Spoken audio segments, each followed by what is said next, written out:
নমস্কার, সবাইকে স্বাগত আমার YouTube channel math for all বঙ্গ শিক্ষা গভর্নমেন্ট জবে।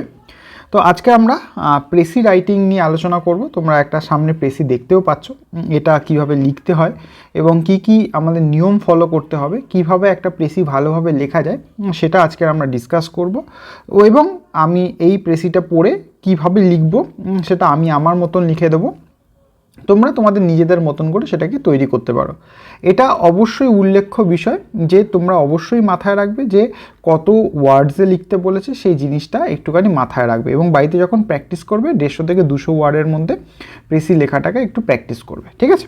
তো দেখো, প্রথমে আমরা যখন ক্লার্কশিপের মেন্স বলো বা মিসলেনিয়ার্সের ক্ষেত্রেও হোক, তো বর্তমানে ক্লার্কশিপের মেন্স তোমাদের ডিসেম্বর মাসের লাস্টেই রয়েছে, তো সেটা নিয়েই আমরা আলোচনা করছি এই ভিডিওতে। তো তোমাদের অর্ধেকটা থাকবে ইংলিশ, অর্ধেকটা থাকলে বাংলা, সেই ইংরাজিরও 3টে ভাগ আছে।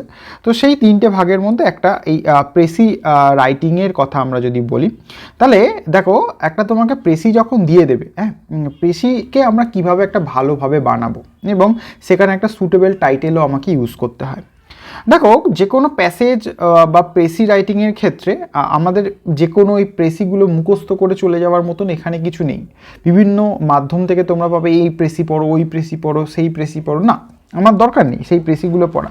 আমরা সবাই গ্র্যাজুয়েট, 90% এখানটা ক্যান্ডিডেট যারা কোয়ালিফাই করেছে। তো সেক্ষেত্রে আমরা মোটামুটি ইংরেজিটা বুঝি এবং সেটাকে আমরা পড়ে তার মানেটাকে অবশ্যই বুঝতে পারবো। আগে তোমাকে প্রেসিটাকে পড়তে হবে, পড়ে তোমাকে বুঝতে হবে যে প্রেসিটাতে কি অ্যাকচুয়ালি বলা রয়েছে এবং প্রেসিটা প্রথমবার পড়ার পরে দ্বিতীয়বার এবার যখন তুমি প্রেসিটা আরেকবার যখন দেখবে, সেখানে ইম্পর্টেন্ট লাইনগুলো কী কী আছে সেগুলোকে একটুখানি মার্ক করবে এবং তার সঙ্গে সঙ্গে যদি আমরা পাই যে লিঙ্ক করছে কোন কোন টপিকগুলোকে, কোন কোন লাইনগুলো লিঙ্ক করছে, সেই ইন্টারকানেক্টেড লাইনগুলোকেও যদি আমরা মার্ক করতে পারি, হ্যাঁ, বা বুঝে উঠতে পারি, তাহলে আমাদের এই জিনিসটা সোজা হবে। এইটা বাড়িতে প্র্যাকটিস করার জন্য বলছি। যখন তুমি পরীক্ষা হলে তো এতটা সময় পাবে না, তখন আমরা দেখেই বুঝতে পেরে যাবো, পেন দিয়ে আন্ডারলাইন করে দিতে পারবো। তাহলে ওয়ার্ড বলো, কি বলো, ফেজ বলো, সেন্টেন্স বলো, কার সাথে কার কানেক্ট করছে, সেখানে কোনো ওপিনিয়ন আছে কিনা, লেখকের কোনো অ্যাটিটিউড আছে কিনা, কি কি প্রকাশ পাচ্ছে, সেই প্যাসেজটা পড়ে আমরা সেই জিনিসটার উপরে একটা পেন্সিল দিয়ে মার্ক করতে পারি যে ইম্পর্টেন্ট লাইনগুলো, সেই জিনিসগুলোকে কানেক্ট করে আমরা একটা প্রেসি শর্টে লিখে দিতে পারি, যেটা অ্যাকচুয়ালি হোল জিনিসটাকে বোঝায়। এবার সেই জিনিসটা আমি যদি এইটা দিয়ে বোঝাই, দেখো আমার সামনে যেটা রয়েছে সেখানে বলছে wealth is a great factor of ensuring the happiness of human life. অবশ্যই যে ওয়েলথ বা ধনসম্পদ বলতে পারো, মানব জীবনের কী করে একটা সুখ, হ্যাপিনেস, হ্যাঁ, সেই জিনিসটা নিশ্চিত করার একটা সবথেকে মানে বলতে পারো গ্রেট ফ্যাক্টর, যেটা এখানে বলেছে, হ্যাঁ, গুরুত্বপূর্ণ উপাদান যেটাকে আমরা বলতে পারি। তাহলে এইটা একটা লাইন যেটাকে আমি একটুখানি মার্ক করে রাখবো, ঠিক আছে? But it has a tendency to concentrated in the hands of a few with the result that the rich become richer and the poor poorer. তাহলে অবশ্যই এখানে কি বলতে চাইছে, এখানে বলতে চাইছে যে এই যে tendency two concentrate in the hand of few, মানে এই যে এই প্রবণতাটা কি না, সবাই তো আর বড়লোক বা ধনসম্পদপূর্ণ মানুষ হতে পারে না। তাহলে এটা কাদের ক্ষেত্রে কেন্দ্রীভূত হওয়ার ব্যাপারটা এখানে বলছে, হ্যাঁ, যে এখানে কিছু লোকের মধ্যে, মানে অল্প মানুষের হাতেই এই জিনিসটা থাকে বা অল্প মানুষের মধ্যে এটা সীমাবদ্ধ থাকে, সবাই ওয়েলদি পার্সন হয় না। তো এটা যেহেতু কিছু জনের মধ্যে সীমাবদ্ধ থাকে, তাই জন্য হ্যাঁ কী হচ্ছে যে যারা রিচার হচ্ছে, মানে গরিব আরও গরিব হচ্ছে, বড়লোক আরও বড়লোক হচ্ছে। তাহলে রিচ বিকাম রিচার, বড়লোক আরও বড়লোক হচ্ছে এবং পুয়ার আর গরিব হচ্ছে। তো এইটা আমি তোমাদের বলার জন্য মার্ক করলাম, কিন্তু এটা আমি মার্ক করছি না তেমনভাবে না, আমি লিঙ্ক আপ করার চেষ্টা করব পরে। The existing conditions of society we find there are classes of people who are rich, well fed and comfortable, which there are others who are miserable and unhappy. তাহলে অবশ্যই যে আমরা দেখতে পাচ্ছি যে সমাজের যে বর্তমান অবস্থায় সেখানে আমরা দেখছি কি কিছু মানুষ ধনী পরিপুষ্ট, তাদের একটা ভালো জীবন রয়েছে, আর যারা গরিব তাদের কাছে সেই জিনিসটা অনেকটাই খারাপ বা দুঃখ কষ্টে কাটানো দিন। এটাই মানেটা বুঝিয়েছে। আমি এক্স্যাক্ট লাইন বাই লাইন মানে তোমাদের বোঝাতে চাইছি না, ইংলিশ আমরা ক্লাস সেরকম করছি না। প্রেসি কীভাবে লিখতে হয়, সোজা সাপটা একটা পাতি ছেলে, সে ইংলিশ ভালো জানুক বা খারাপ জানুক, সে কীভাবে লিখবে সেই বা কী মানে বুঝবে বা সেইটুকুনি বুঝে লিখতে পারলেই হলো, সেইটুকুনি। ঠিক আছে, তো নেক্সট কি বলছে, তাহলে এখানটায় বলছে such differences in economic conditions are mainly due to the misdistribution of wealth in the society. এটা একটা very important line. such differences, তাহলে এই পার্থক্যগুলো কেন আসছে? তাহলে এই পার্থক্যগুলো অ্যাকচুয়ালি আসছে, এখানে বলছেন mainly due to the mal distribution of wealth in the society. তার মানে বলছে যে এই সমাজে এই পার্থক্যটা আসছে যে সম্পদের একটা অসম বন্টনের ফলে, ম্যাল distribution of wealth in the society. তাহলে সম্পদের সুষম বন্টন হচ্ছে না, একটা অসম বন্টনের ফলে এই জিনিসটা হচ্ছে। তাহলে those who study social science are of opinion that in a capitalist society maldistribution of wealth is inevitable. তাহলে এই যে যারা এই সোসাইটি মানে সোশ্যাল সায়েন্সের লোক, সমাজবিজ্ঞান যেটাকে আমরা বলি, সেটা নিয়ে যারা পড়াশোনা করেছেন বা তারা বিজ্ঞ, তারা কি বলছে না এই সম্পদের এই যে অসম যে বন্টন হচ্ছে এটা অনিবার্য। ঠিক আছে, ইকুয়াল ডিস্ট্রিবিউশন হয় না, হওয়া সম্ভব নয়, এই কথাটাই এইখান থেকে উঠে আসছে। Those who study social science are of option that in a capitalist society maldistribution of wealth is inevitable. Okay, hence তাহলে এইখানটাও তুমি যদি লাইন আন্ডারলাইন করতে চাও যে কেন এটা সম্ভব নয়, সেই কথাটাও তুমি এখানটায় মাথায় রাখতে পারো যে হ্যাঁ আমি এই জায়গাটাকে মার্ক করে রাখবো। Hence raises a doubt whether wealth can at all prompt human welfare in a capitalist society. তাহলে কি বলছে, হেন্স রাইজেস আ ডাউট, কি এখানটায় প্রশ্ন উঠছে বা ডাউট উঠছে, বলছে whether wealth can at all prompt human welfare in a capitalist society। তার মানে আদৌ এই মানব কল্যাণ সাধন করতে পারে কি এই আমাদের যে পুঁজিবাদী সমাজ, যেটাকে আমরা শুদ্ধ বাংলায় যদি আমি বলতে পারি যে পুঁজিবাদী সমাজে এই যে অ্যাকচুয়ালি ওয়েলথ বা ধন বা সম্পদ আদৌ কি মানব কল্যাণ সাধন করতে পারে কি না, এটাই হলো একটা প্রশ্ন। তাহলে পুরো লাইনটা বললে এরকম বলা যায় যে তাই এই প্রশ্নটা ওঠে যে পুঁজিবাদী সমাজে মানে ধনসম্পদ আদৌ কি মানুষের জন্য বা মানুষের কল্যাণ সাধন করতে পারে কি না। ঠিক আছে, তো এই কথাটা এখানটায় বলা হয়েছে। In many of the advanced countries of the world আর per capita income of the people is much greater than that of our people. অবশ্যই কিছু কিছু দেশ আছে, অনেক দেশ আছে যেখানে মানুষের দৈনিক আয় আমাদের দেশের মানুষের থেকে অনেক বেশি, but it does not mean that no poor lives in those countries. তার মানে এটা অবশ্যই মানে নয় যে সেই সমস্ত দেশে গরিব মানুষ থাকে না বা বসবাস করে না। Or in the other words for what he has been totally erect from those countries matter little in estimating the welfare of the nations means greater good of greatest number. Okay, তাহলে এখানটায় কথাটা একটুখানি শুনবে, সেন্টেন্সটা একটুখানি এদিক ওদিক হয়েছে লেখাতে, তো এটা একটুখানি আমি দেখে বলে দিচ্ছি। দেখো তোমাদের এখানে কি বলেছে, but it does not mean that no poor live in those countries or in other words এখানটা একটুখানি চেঞ্জ হবে, in the other words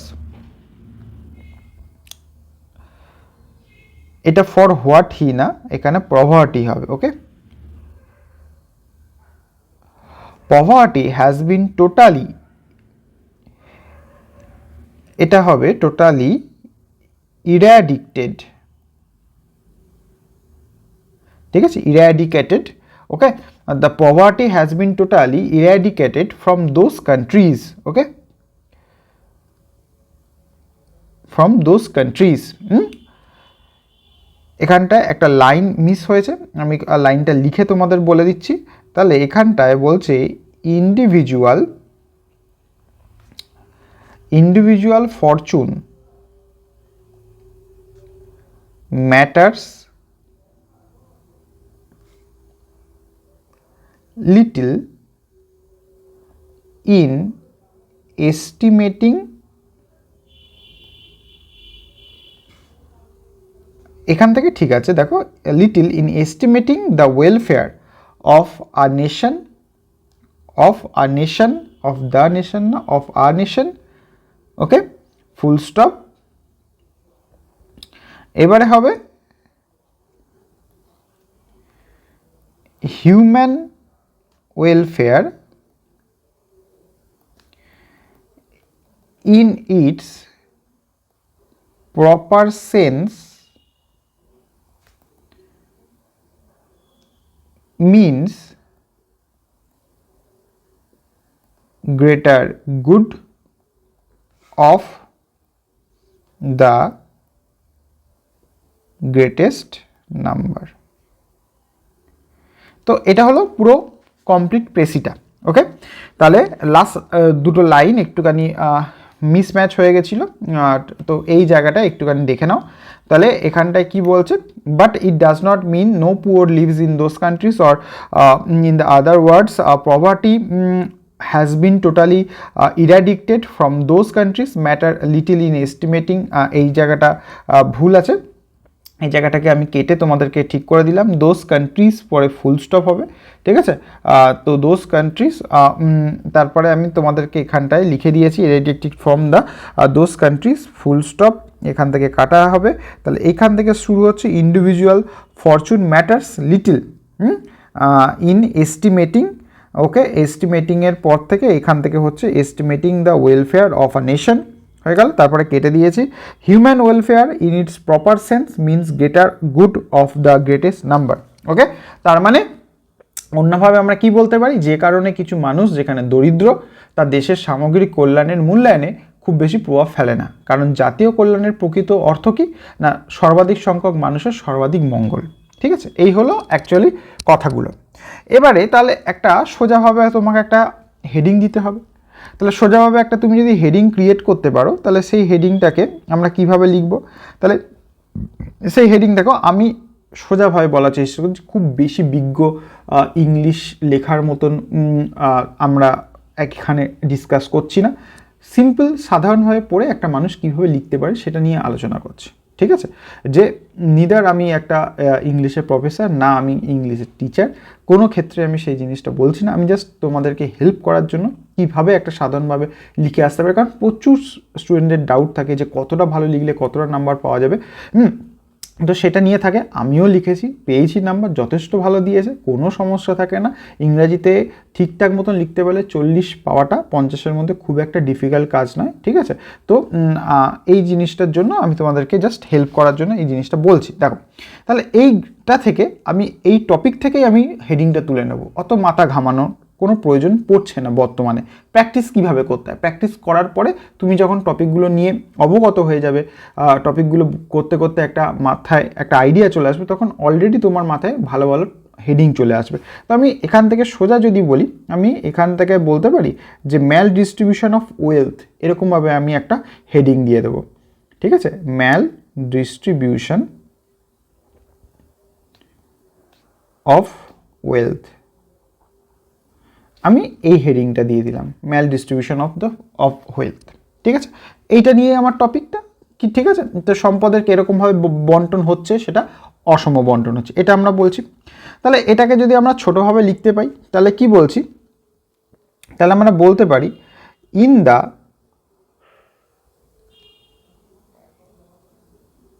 mortal human life wealth is inevitably the key factor to ensure happiness। দেখো এটা পড়ে আমার মাথায় প্রথম লাইনটা এলো, ঠিক আছে, সেটা আমি এটা বলতে পারি যে আমাদের মানব জীবনে যেটা আমরা এই পড়ে যেটা বুঝলাম, মানব জীবনে হলো সম্পদটাই একটা মেন ফ্যাক্টর, কিসের জন্য, যে আমাদের খুশি থাকার জন্য। আজ যদি না মূলধন আমাদের কাছে থাকে, মানে টাকা পয়সা থাকে, তাহলে সেখানে কিভাবে আমরা খুশি থাকবো সেটা পারবো না। তাহলে এইটা পড়ে জাস্ট আমার এই লাইনটা মনে হলো। এবারে তোমার প্যাসেজেই বলে দিয়েছে, কি বলে দিয়েছে, but it's mall distribution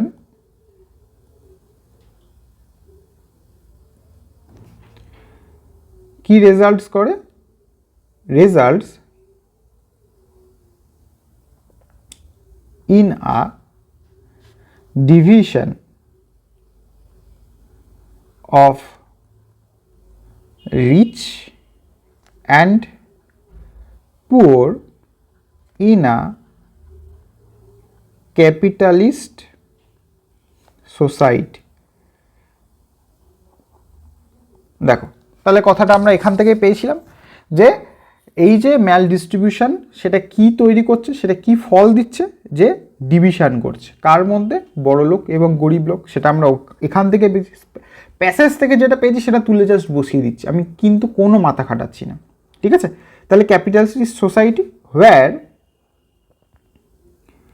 wealth can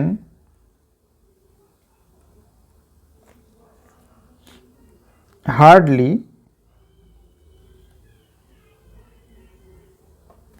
promote human welfare that refers to greater good to the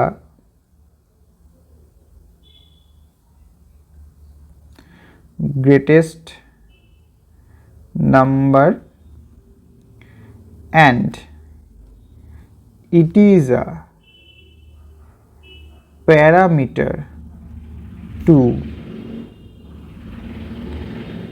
measure the welfare of a nation.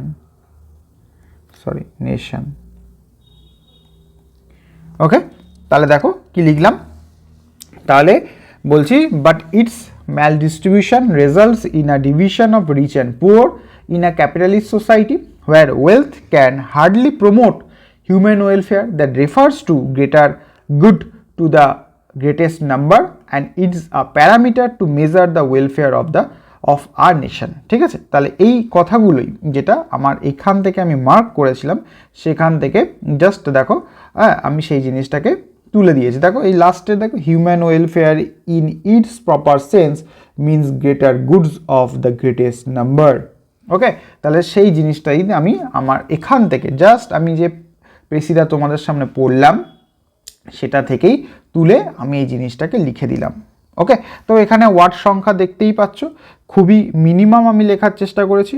1 2 3 4 5 6 7 8 9 10 11 12 13 14 15 16 17 18 19 20 21 22 23 24 25 26 27 28 29 30 31 32 33 34 35 36 37 38 39 40 41 42 43 44 45 46 47 48 49 50 51 52 53 54 55। তাহলে ওই মিনিমাম 55 to 56 এই রেঞ্জের মধ্যে, নিয়ার আউট 50টা ওয়ার্ডের ক্ষেত্রে যদি তোমাকে লিখতে হয় বা 60-এর মধ্যে তুমি এরকমভাবে এটাকে লিখতে পারো, বা এখান থেকে আরেকটু ছোট করে দিতে পারি।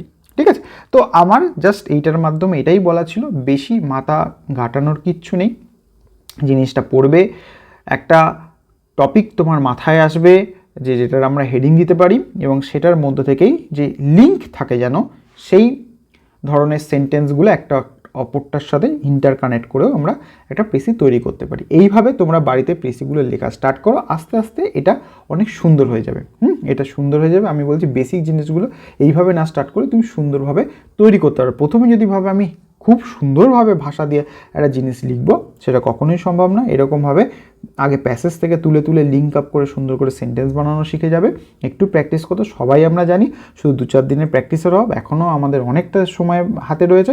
শুধু প্র্যাকটিস করব প্রতিদিন, করতে করতে এর ভাষা এবং লেখার ধরন অনেক ভালো হয়ে যাবে। ঠিক আছে, এইটুকুনি বলা ছিল। ভালো লাগলে অবশ্যই লাইক, সাবস্ক্রাইব, শেয়ার করতে ভুলবে না। চ্যানেলের সঙ্গে থাকো, তোমাদের প্রতিনিয়ত আপডেট এবং তোমাদের গাইড আমি করে যাব। তো till then, take care, good bye.